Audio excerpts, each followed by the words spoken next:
December 19th, 1941. Joseph Stalin stood at a window in the Kremlin, watching snow fall over Moscow. German artillery could be heard in the distance, close enough that the sound carried through the frozen air. The Wehrmacht had reached the city's outskirts. Soviet casualties had already exceeded 800,000 men. And now, threading through the streets below, came something Stalin had never expected to see in the capital of world socialism. A column of American tanks, their white stars barely visible beneath layers of ice and grime. He said nothing at first, just watched. The tanks moved slowly, their tracks clanking against cobblestones, exhaust rising in white plumes. M3 Stewarts, light tanks that looked almost toy-like compared to the German panzers his armies had been facing. Behind them came the bigger M3 Lees, medium tanks with their strange multi-level design, main gun mounted in a sponson on the right side of the hull. American machines built in Detroit and shipped across half the world to defend Moscow. What Stalin said in that moment would depend on who you asked.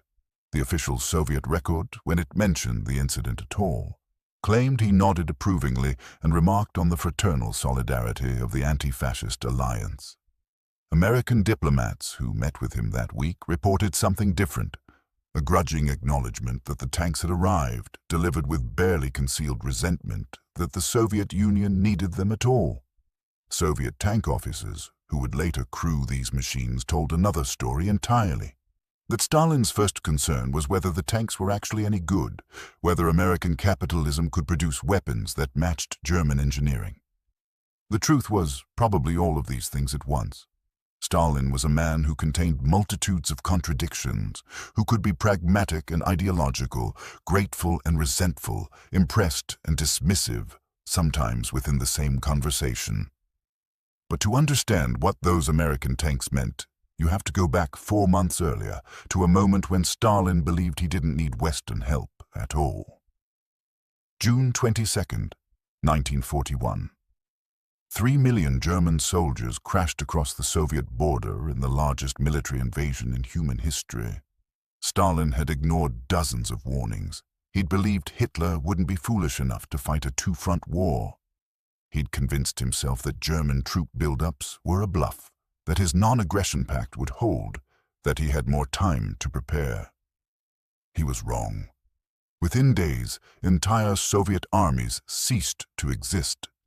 The Red Air Force lost over 1,200 aircraft in the first 9 hours. German panzers drove so deep so fast that Soviet commanders couldn't keep track of where the front line was anymore. Minsk fell. Smolensk fell. By September, Leningrad was under siege, and German armies were driving toward Moscow. Stalin's initial response was near paralysis. For almost 2 weeks after the invasion, he barely appeared in public. When he finally addressed the nation on July 3rd, his voice carried an unfamiliar quality, uncertainty. "A grave danger hangs over our country," he said. Not the confident declarations of inevitable socialist victory, but an admission that the Soviet Union might actually lose. And in that moment of crisis, help arrived from the most unexpected source, the capitalist West. Britain had already been fighting Germany alone for over a year. Winston Churchill, who had spent his entire political career opposing Bolshevism, who had advocated strangling the Soviet Union in its cradle back in 1918, made a calculation. "If Hitler invaded hell," Churchill said, "I would make at least a favorable reference to the devil in the House of Commons.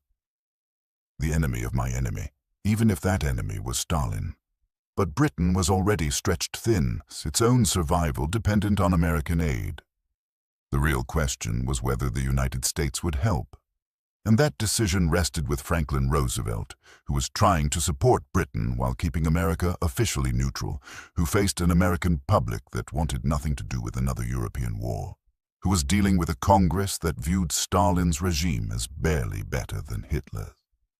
Roosevelt's solution was Lend-Lease, a program that let him send weapons to allies without calling it a sale, without requiring immediate payment, without technically violating neutrality. "Suppose my neighbor's home catches fire," Roosevelt explained to the American public, "and I have a length of garden hose. If he can take my garden hose and connect it up with his hydrant, I may help him to put out his fire." The program had been designed for Britain, but after Hitler invaded the Soviet Union, Roosevelt made a choice that shocked many Americans. He extended Lend-Lease to Stalin. On August 2, 1941, less than 6 weeks after the German invasion, Roosevelt announced that the United States would provide military aid to the USSR. Stalin's response was immediate and blunt. "Send everything. Send it now." Soviet purchasing agents in Washington submitted lists of needed supplies that read like fever dreams. Tanks, aircraft, trucks, locomotives, rails, telephone wire, machine tools, aluminum, steel, explosives, food, boots, medicine, millions of tons of everything. The Americans and British sent a delegation to Moscow to negotiate specifics. Avril Harriman represented the United States, a wealthy businessman turned diplomat who found himself sitting across from Stalin in the Kremlin, discussing how many tanks and planes America could deliver. Stalin chain-smoked throughout the meeting, pacing the room, occasionally stopping to stare at maps showing the German advance. "The situation is grave," Stalin told Harriman. Not an admission he made easily. "We need immediate help, not promises. Actual weapons. Now." Harriman tried to explain logistics. America's own military was tiny, still mobilizing. Factories were just beginning to convert to war production. The British had priority because they'd been fighting longer. Shipping routes across the Atlantic were contested by U-boats. Getting supplies to the Soviet Union would require... Stalin cut him off. "Every month of delay costs us hundreds of thousands of men. Your factories are safe. Ours are being overrun. We need tanks. We need aircraft. How many can you send?" They settled on the first protocol: 400 aircraft per month, 500 tanks per month, plus raw materials and other supplies. The agreement was signed October 1st, 1941, with delivery to begin immediately. Immediately turned out to be more complicated than anyone expected. The problem was geography. The Soviet Union and the United States didn't share a border. Getting American weapons to Soviet forces meant shipping them across thousands of miles of contested ocean and hostile territory. 3 routes emerged, each with its own nightmares. The Arctic route ran from American ports to Britain, then north around Norway to Murmansk and Arkhangelsk, Soviet ports on the Barents Sea. The convoys faced German U-boats, surface raiders, and aircraft operating from occupied Norway. They sailed through some of the most brutal weather on Earth, where waves could snap a ship in half and ice could accumulate so fast on the deck that vessels capsized from the weight. The Pacific route ran from American West Coast ports to Vladivostok.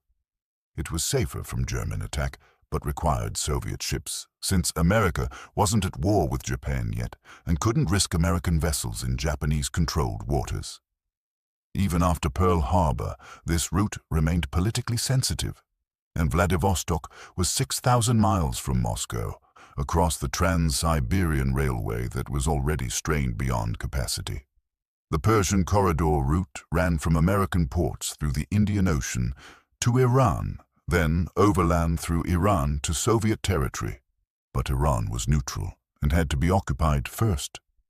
British and Soviet forces invaded Iran in August 1941, overthrew the government, and spent months building the infrastructure needed to move supplies north. None of these routes would be fully operational before winter. And winter was when the Germans reached Moscow. The first American tanks to reach the Soviet Union arrived in early November 1941, shipped through the Arctic to Arkhangelsk. 20-odd M3 Stewarts, light tanks weighing just over 13 tons, armed with a 37mm main gun and 3 machine guns. They were loaded onto rail cars and shipped south toward Moscow. Soviet tank officers inspected them with skepticism. The M3 Stewart was smaller than Soviet light tanks, more cramped inside. Its armor was thin, just over an inch at the thickest points. The 37mm gun was adequate against light vehicles, but struggled against German medium tanks. Soviet crews nicknamed it the Brat, little brother, both affectionate and dismissive. But the Stuart had qualities that Soviet tanks lacked. It was reliable. Its engine started in cold weather that killed Soviet tanks. Its transmission didn't break down every 50 miles. It had a radio in every tank, not just command vehicles. The crew compartment was better designed, easier to work in, with better visibility. American tankers would have called it cramped. Soviet crews thought it was spacious compared to their own vehicles.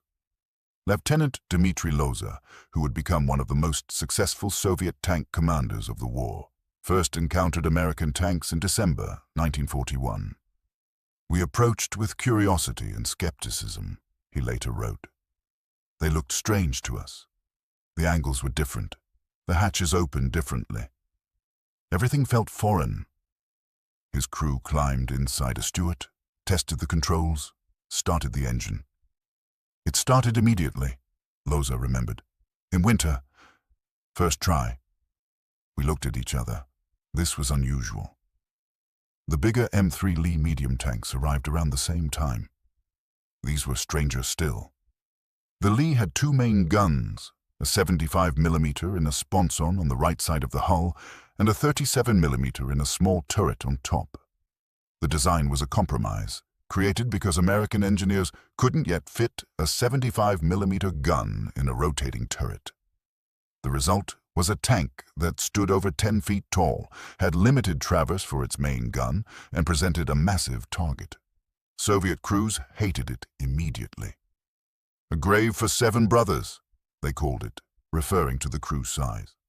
The high profile made it easy for German gunners to hit. The sponson-mounted main gun meant you couldn't fire without exposing the entire tank. The riveted armor had a tendency to spall. When shells hit, rivets would break loose inside and ricochet around the crew compartment like bullets. But Stalin didn't care about crew opinions. He cared about numbers. The Germans were at the gates of Moscow. Soviet tank production had collapsed as factories were evacuated east, ahead of the German advance.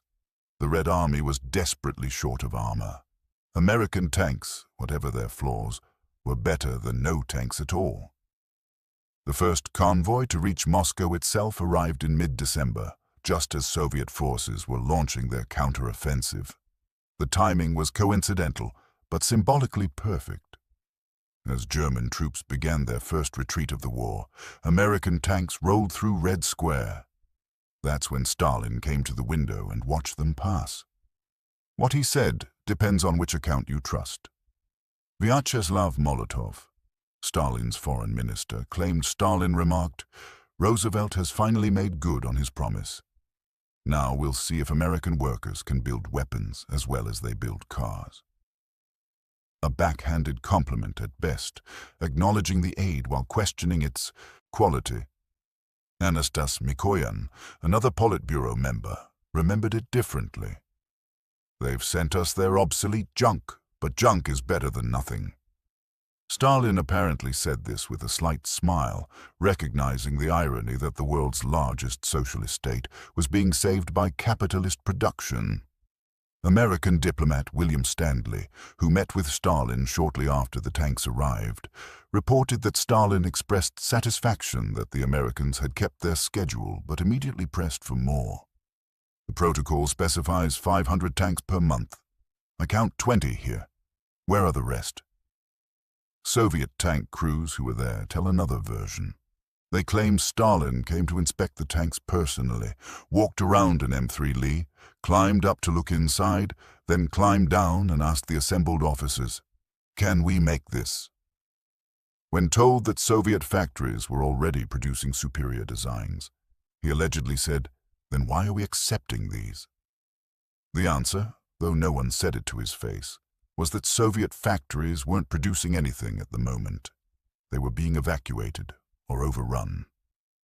The most reliable account comes from Avril Harriman's notes. Harriman met with Stalin on December 23rd, 4 days after the tanks arrived. Stalin acknowledged their arrival briefly, then spent the meeting demanding more tanks, more aircraft, more trucks, more aluminum.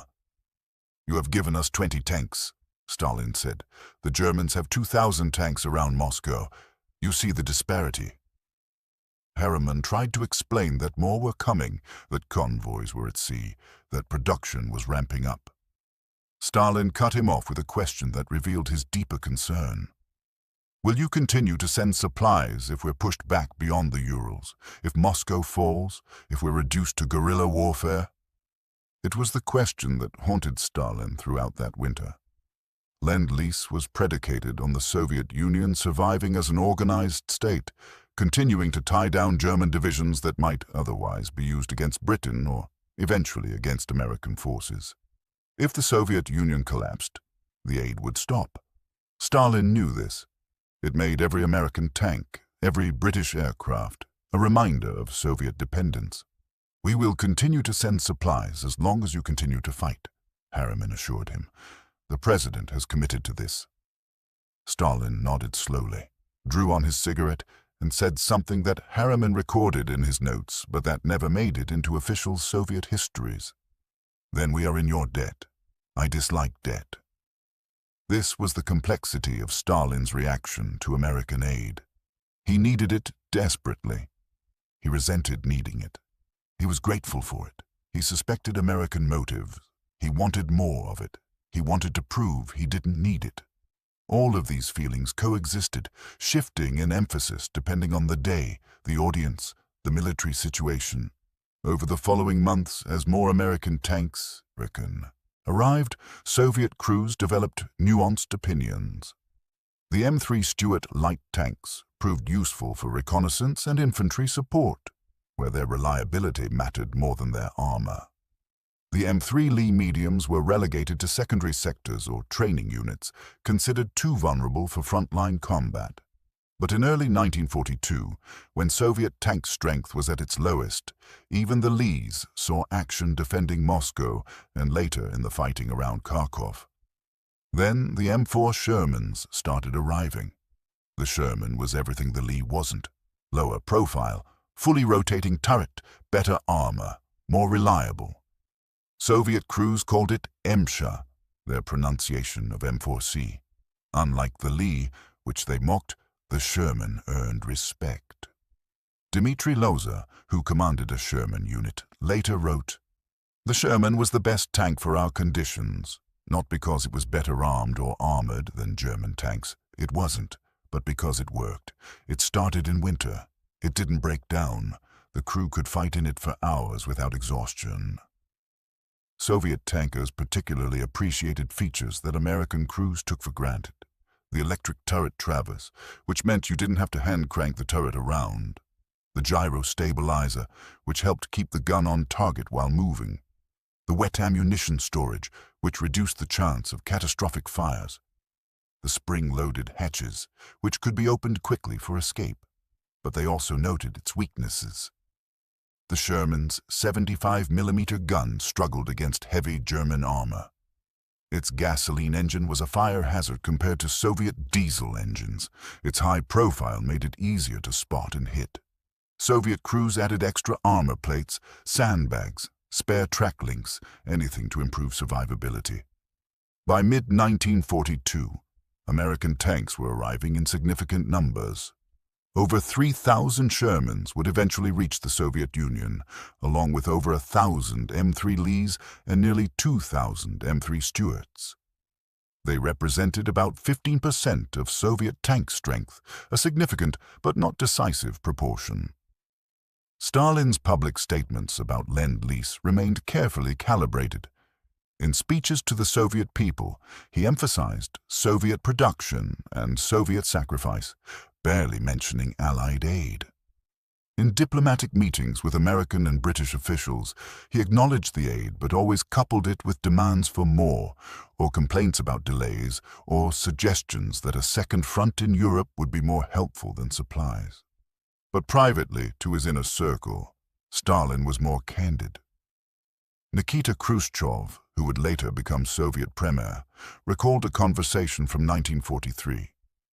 Stalin admitted that without American trucks, we wouldn't have been able to move our artillery. Without American aluminum, we couldn't have built our aircraft. Without American food, we would have starved. The famous quote attributed to Stalin, "Without American production, the United Nations could never have won the war," comes from a conversation with Harriman near the war's end. But Stalin said it in private, and Soviet historians would spend decades downplaying Lend-Lease's importance, claiming the USSR would have won regardless.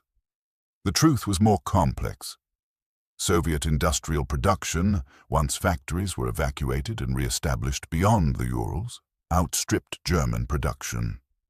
Soviet tank designs, particularly the T-34, were superior to most American tanks in armor and firepower. Soviet armies did the bulk of the fighting against Germany, suffering the vast majority of casualties. The Soviet Union would likely have defeated Germany without Lend-Lease, but the war would have lasted longer and cost millions more Soviet lives. American tanks were never the most important part of Lend-Lease. Trucks mattered more. Over 400,000 American trucks gave Soviet armies mobility that German forces lacked. Food mattered more. Millions of tons of American food helped prevent mass starvation. Raw materials mattered more. American aluminum, copper, and steel fed Soviet war production. But tanks were visible. Tanks were symbolic. When American tanks rolled through Moscow in December 1941, they represented something beyond their military value, proof that the Soviet Union wasn't alone, that the capitalist West would help defeat fascism despite ideological differences, that Stalin's desperate gamble to accept aid from historical enemies had paid off. What Stalin said when he saw those first American tanks mattered less than what he did. He accepted them, deployed them, demanded more, and never publicly admitted how much the Soviet Union needed them. This was Stalin's way. Pride and pragmatism in constant tension, gratitude expressed as demand, dependence disguised as criticism. Lieutenant Loza, the tank commander who spent years fighting in American Shermans, perhaps put it best in his memoirs. "We knew the tanks were American. We saw the English instructions, the American markings barely painted over, but we were told to consider them Soviet tanks, built by Soviet workers, part of Soviet production." This was the official line. We understood why. National pride required it. But in the tank, when the engine started reliably in -40-degree cold, when the radio worked, when the gun fired accurately, we knew the truth, and we were grateful, even if we couldn't say so. The first convoy of American tanks arrived in Moscow during the city's darkest hour, when German artillery could be heard from the Kremlin, when Soviet casualties were mounting toward 1 million, when the survival of the Soviet state hung in balance. They arrived not as saviors, but as reinforcements, not as a solution, but as a supplement to Soviet resistance. Stalin watched them pass through snow-covered streets and said something, we'll never know exactly what, that captured his complicated relationship with American aid. Necessary, but resented, appreciated, but never quite acknowledged. Crucial, but never decisive. He needed those tanks. He hated needing them. He used them effectively. He minimized their importance. He was grateful. He was proud.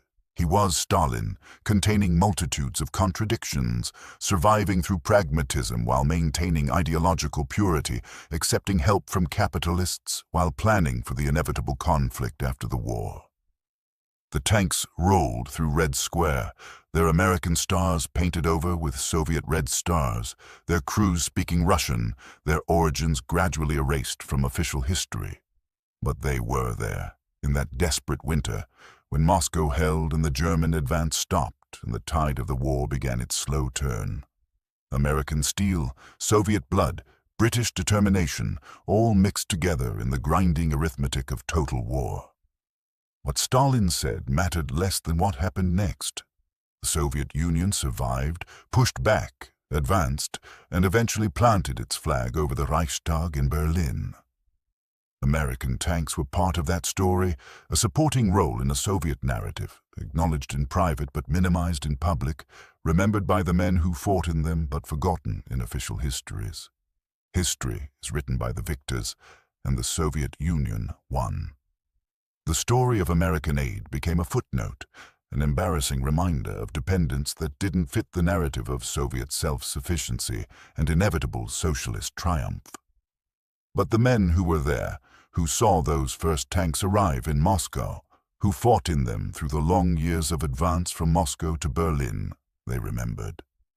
They knew what those tanks meant, what Stalin said or didn't say, what it felt like to climb into an American machine and drive it into battle under a Soviet flag. The truth, as always, was more complicated than any single quote could capture.